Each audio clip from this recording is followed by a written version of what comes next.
जय हिंद फ्रेंड्स। बात करते हैं हम लोकोमोटर डिसेबिलिटीज़ की। गामक अक्षमता का तात्पर्य व्यक्ति की बैठने, उठने, चलने, फिरने, कूदने के साथ साथ किसी वस्तु तक पहुंचने, पकड़ने, उठाने एवं ले जाने में कठिनाई का सामना करना पड़ता है, अर्थात ऐसी समस्याओं से ग्रसित व्यक्ति को गामक अक्षम व्यक्ति कहा जाता है। गामक अक्षमता जन्मजात भी हो सकती है अथवा जन्म के उपरांत किसी भी अवस्था में हो सकती है। जन्मजात गामक अक्षमता के अंतर्गत शिशु का पांव टेढ़ा, मुड़ा हुआ तथा अविकसित अंग वाला होता है। परिभाषा भारतीय पुनर्वास परिषद 1992 के अनुसार व्यक्ति की अस्थियां, मांसपेशियां अथवा नसों के क्षतिग्रस्त होने के कारण उसकी भुजाओं, अंगों या शरीर के अन्य भागों की क्रियाओं में सीमितता को गामक अक्षमता कहते हैं। प्रमस्तिष्कीय पक्षाघात के बारे में टाइप्स। यह शारीरिक एवं स्वास्थ्य संबंधी समस्या है जिसके फलस्वरूप समाज की सामान्य पारस्परिक क्रिया में कमी आ जाती है। अतः इन्हें समाज द्वारा विशेष सेवा एवं कार्यक्रम की आवश्यकता होती है। गामक अक्षमता कई प्रकार की होती है। इसके कुछ उदाहरण निम्नलिखित हैं। प्रमस्तिष्क पक्षाघात, पोलियो, स्पाइन बाइफिडा, कुष्ठ रोग मुक्त व्यक्ति, जन्मजात विकृति, चोट के कारण विकृति, अविकसित अंग और मांसपेशियां क्षरण। प्रमस्तिष्क पक्षाघात यह मस्तिष्क लकवा के रूप में जाना जाता है जिसके कारण शरीर की स्थिति एवं गति प्रभावित होती है और फलस्वरूप गामक अक्षमता हो जाती है। मस्तिष्क की क्षमता जैसे जन्म से पहले, जन्म के समय या जन्म के बाद भी हो सकती है, कहीं भी हो सकती है, कभी भी हो सकती है। पोलियो वायरस संक्रमण से होने वाली असामान्यता। पोलियो वायरस रीढ़ की हड्डी के एंटीरियर हॉर्न सॉल को क्षतिग्रस्त कर देते हैं जिसके परिणामस्वरूप अक्षमता हो जाती है। सर्दी, जुकाम, दस्त से ग्रसित एवं कमजोर बच्चों को वायरस से संक्रमण का खतरा बढ़ जाता है। पोलियो जन्म से 5 वर्ष तक के बच्चों को होता है, परंतु 6 महीने से 2 वर्ष तक की आयु के बच्चों को अधिकतर होता है।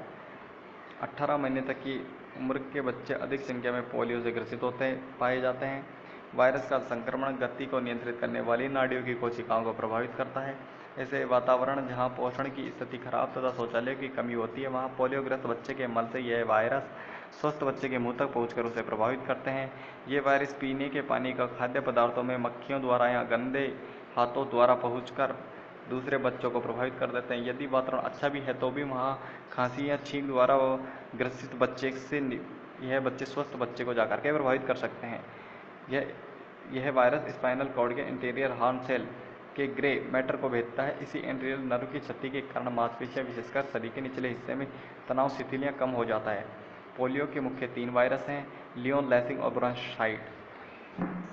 स्पाइन बाइफिडा, इसे मेरुदंड द्विसाखी भी कहते हैं। यह पैदाइशी असामान्यता है जिसमें रीढ़ की हड्डी में रचनात्मक दोष पाया जाता है। इसमें गर्भावस्था में ही बच्चे में प्रारंभिक विकास में कशेरुक मेरुरज्जु की प्रबंध नहीं होती जिससे मेरुरज्जु का मुलायम क्षेत्र असुरक्षित छूट जाता है, अतएव यह एक थैले के रूप में उभर जाती है। इस पर किसी प्रकार की चोट के परिणामस्वरूप पैरों का पक्षाघात हो जाता है। कुष्ठ रोग मुक्त व्यक्ति, किसी व्यक्ति के जो अंग कुष्ठ रोग से प्रभावित होते हैं उसकी संवेदनशीलता समाप्त हो जाती है। संवेदना नहीं रहने की वजह से व्यक्ति लापरवाही से कार्य करते हैं। उन्हें पता भी नहीं चलता कि पैरों में छाले पड़ जाते हैं और संक्रमण हो जाता है। धीरे धीरे मांस और हड्डियां गलने लगती हैं जिसके परिणाम स्वरूप विकृतियां आ जाती है। कुष्ठ रोग सही एवं नियमित उपचार कराने से ठीक हो जाता है, परंतु कभी कभी यदि संक्रमण अधिक होता है तो विकृतियां रह जाती हैं। इन्हीं विकृतियों के कारण कुष्ठ रोग से ठीक हुए व्यक्ति को गामक अक्षम व्यक्ति कहा जाता है। जन्मजात विकृति, कभी कभी कुछ बच्चों में जन्मजात विकृति होती है जब पैदाइश के समय ही बच्चे के दोनों अथवा एक पांव अंदर की ओर मुड़ा हुआ होता है तो उस विकृति को CTEV के नाम से जाना जाता है। कभी कभी शिशु की गर्दन एक तरफ मुड़ी हुई होती है जिसमें विशेष रूप से स्टेक्लोक्लीडोमास्टोइड नामक मांसपेशी में ऐंठन हो जाती है जिसे मस्कुलर टॉर्टिकोलिस के नाम से जाना जाता है। इस विकृति में शिशु अपनी गर्दन को एक तरफ झुकाए रहता है और हिलता रहता है, लेकिन पूर्ण रूप से अपने सिर को गर्दन की मध्य रेखा से दूसरी तरफ विपरीत दिशाओं में घुमाने में असमर्थ होता है। चोट के कारण विकृति, शरीर के किसी भी भाग में चोट अथवा दुर्घटना के कारण हाथ अथवा पैर या तो टेढ़े हो जाते हैं या फिर कार्य करना बंद कर देते हैं, लेकिन प्रमुख रूप से गंभीर विकृति रीढ़ की हड्डी में चोट के कारण होती है। रीढ़ की हड्डी को स्पाइनल कॉर्ड कहते हैं। स्पाइनल कॉर्ड में 2 प्रकार की चोटें हो सकती हैं, पूर्ण रूप से चोट, आंशिक रूप से चोट। अविकसित अंग, कुछ बच्चों में जन्मजात अविकसित अंग पाए जाते हैं जिससे फोकोमोलिया के नाम से जाना जाता है। इसमें अंग अविकसित होते हैं तथा इसमें पैर अथवा हाथ का विकास रुक जाता है।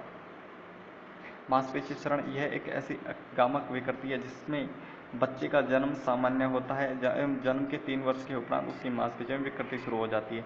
जैसे जैसे समय बीतता है उसकी विकृति इतनी गंभीर हो जाती है कि बच्चा चलने फिरने में असमर्थ हो जाता है। कुछ बच्चों के पश्चात उसके लिए बिस्तर से उठना मुश्किल हो जाता है। परिणामतः वह अपना कोई भी कार्य सुविधा से नहीं कर पाता। इस बीमारी की रोकथाम हेतु अभी तक कोई दवा उपलब्ध नहीं है। मांसपेशी क्षरण का प्रमुख कारण वंशानुगत बीमारी मानी जाती है जो पीढ़ी दर पीढ़ी 7 पीढ़ियों तक उपस्थित रहती है। इसे कई वर्गों में विभक्त किया गया है जिसमें कुछ ऐसी भी असामान्यता होती है कि व्यक्ति इस समस्या के साथ पूरा जीवन व्यतीत करता है एवं कुछ में एक निश्चित उम्र की व्यक्ति की मृत्यु हो जाती है।